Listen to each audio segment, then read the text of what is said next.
Et les femmes de gloire, donc les vierges sages, font partie de ces personnes qui préparent aussi la venue de Jésus-Christ parce que Dieu aime beaucoup les femmes, Dieu aime énormément de femmes parce qu'il a mis beaucoup de capacités dans les femmes. Les femmes ont une force surnaturelle, elles peuvent faire plusieurs choses à la fois et Dieu compte beaucoup sur les femmes pour préparer le peuple, pour être actionnaire, pour être dans l'action de cette mission de préparer le peuple. Elles doivent être là pour intercéder, elles doivent veiller dans la prière, elles doivent évangéliser. Donc, c'est pourquoi les vierges sages, parce que ce sont des femmes qui veillent dans la prière, ce sont les femmes qui craignent Dieu, qui cherchent, qui font tout pour plaire à Dieu. Donc, ne vous sentez pas jugés ce soir. Si tu es cette femme, sache que le Seigneur t'aime beaucoup. Le Seigneur compte sur toi, que tu sois mariée, célibataire, étudiante ou que tu es mère au foyer, que tu sois mariée, célibataire, mère au foyer, étudiante ou tu as un poste dans le monde séculier, le Seigneur compte énormément sur toi.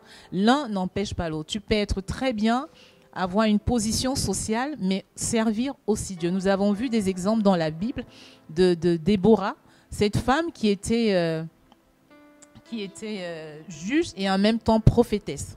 Elle avait un grand poste dans la société, mais en même temps, elle servait Dieu. Donc, tu peux très bien être une étudiante et tu sers Dieu en même temps que tu fais tes études. Tu peux être célibataire, tu sers Dieu et tu es dans l'attente de celui que Dieu enverra pour toi. Tu peux être une femme au foyer, tu sers Dieu et tu t'occupes aussi de ton foyer, comme tu peux avoir un poste séculier et en même temps, tu sers Dieu. La parole de Dieu nous dit dans Matthieu 25, versets 1 à 13. « Le royaume des dieux est comparable à 10 jeunes filles invitées à des noces qui prennent leur lampe pour sortir à la rencontre de l'époux. 5 d'entre elles sont insouciantes et 5 prévoyantes. Les insouciantes ont pris leur lampe sans emporter d'huile, tandis que les prévoyantes ont pris des flacons d'huile avec leur lampe. Comme l'époux tarde, elles s'endorment. Au milieu de la nuit, on entend un cri. Voici l'époux, sortez à sa rencontre. Alors toutes ces jeunes filles se réveillent et préparent leur lampe. Les insouciantes demandent aux prévoyantes, donnez-nous un peu de votre huile car nos lampes s'éteignent. Les prévoyantes leur répondent, nous n'en aurons pas assez pour nous et pour vous. Allez plutôt chez les marchands, vous en achetez. Pendant qu'elles sont parties en acheter, l'époux arrive. Celles qui sont prêtes entrent avec lui dans la salle des noces et ferment la porte. Plus tard, les autres jeunes filles arrivent à leur tour et disent « Seigneur, Seigneur, ouvre-nous ». Et l'époux leur répond « Amen, je vous le dis, je ne vous connais pas. Veuillez donc, car vous ne savez ni le jour ni l'heure. » C'est une parabole que Jésus-Christ enseignait à ses disciples. Qu'est-ce que nous comprenons à travers cette parole ? Nous comprenons que ici, les vierges sages sont la représentation des personnes qui sont insoucieuses.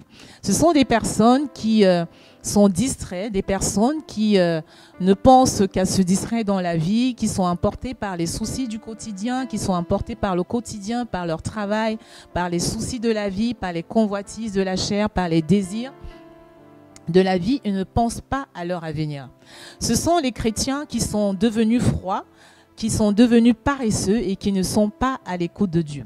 Et je prie ce soir que si tu fais partie de ces personnes qui se sont refroidies à cause des soucis, à cause des problèmes, à cause des tribulations, je prie que ta lampe soit rallumée ce soir, que le Saint-Esprit ravive ta lampe, afin qu'il te redonne ce souffle pour repartir de nouveau dans la présence du Seigneur, dans l'intimité avec le Seigneur, dans le précieux nom de Jésus-Christ de Nazareth. Les vierges sages sont ces personnes qui sont, c'est la représentation des chrétiens qui sont bouillants. C'est les chrétiens qui prient, ce sont des chrétiens qui sont attentifs à la voix de Dieu. Ce sont des chrétiens qui sont conscients que Jésus-Christ revient bientôt et que malgré les multiples occupations de leur vie, ils prennent le temps de prier, de veiller dans la prière, d'être à l'écoute du Saint-Esprit. Ce sont les gens qui passent le temps dans la méditation, même si ils peuvent aussi avoir des occupations, des moments de distraction. Dieu n'est pas contre toutes ces choses-là, mais ils sont conscients que Jésus-Christ arrive et donc ils prennent le temps, ils se font violence pour prendre du temps pour écouter le Seigneur, pour être dans la méditation, pour être dans l'écoute du Saint-Esprit et qui mettent Jésus-Christ en priorité et Dieu à la première place dans leur vie. La parole de Dieu nous dit aussi dans Jean 17, verset 13 à 19, Jean 17, verset 13 à 19, « Et maintenant que je viens à toi, je parle ainsi dans le monde pour qu'ils aient en eux ma joie et qu'ils en soient comblés. Moi, je leur ai donné ta parole et le monde les a pris en haine parce qu'ils n'appartiennent pas au monde, de même que moi, je n'appartiens pas au monde. Je ne prie pas pour que tu les retires du monde, mais pour que tu les gardes du mauvais. Ils n'appartiennent pas au monde, de même que moi, je n'appartiens pas au monde. Sanctifie-les dans la vérité. La parole est vérité. De même que tu m'as envoyé dans le monde, moi aussi je les ai envoyés dans le monde. Et pour eux, je me sanctifie moi-même afin qu'ils soient eux aussi sanctifiés. » C'est ici que je tire le thème de cette émission, Femmes dans le monde, mais pas du monde. Ce message s'adresse aux femmes et ça s'adresse à tout le monde. C'est vrai qu'il s'adresse particulièrement aux femmes, mais il s'adresse à tout le monde. Mais moi, je veux parler aux femmes ce soir pour dire que, femme, tu es dans le monde, mais tu n'es pas du monde. Parce que Jésus-Christ dit que nous sommes dans le monde, mais nous ne sommes pas du monde. Il faut être conscient que nous sommes de passage sur la terre et que nous avons une mission à faire ici sur la terre. Alors, en tant que femme, tu dois te poser la question, quelle est ma mission sur la terre? Pourquoi est-ce que je suis sur la terre? Le Seigneur n'est pas contre le fait que tu te fasses belle, que tu voyages, que tu travailles, que tu t'occupes de ton foyer si tu en as un, que tu sois une femme ambitieuse, que tu veuilles réussir dans la vie, que tu veux réussir dans tes études, que tu dois apprendre. Au contraire, le Seigneur veut que nous soyons des femmes modernes, que nous soyons des femmes qui impactent les autres. Mais il te dit que tu es dans le monde, mais tu n'es pas du monde.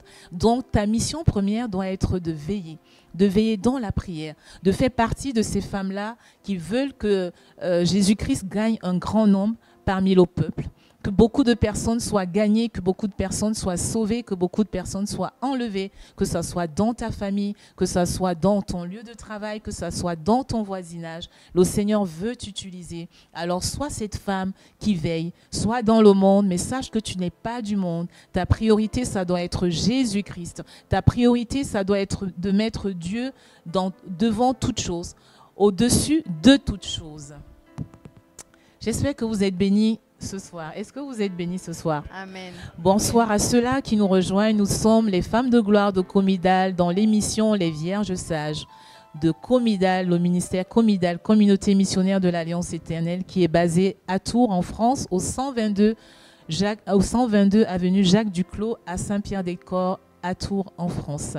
Le thème de ce soir, c'est Femmes dans le monde, mais pas du monde. Donc, en tant que femme, tu ne dois pas te sous-estimer. Dieu t'aime beaucoup, Dieu aime beaucoup les femmes, Dieu t'aime beaucoup. Dieu t'a donné une force naturelle, une force surnaturelle. Dieu t'a donné beaucoup de capacités, des dons et des talents.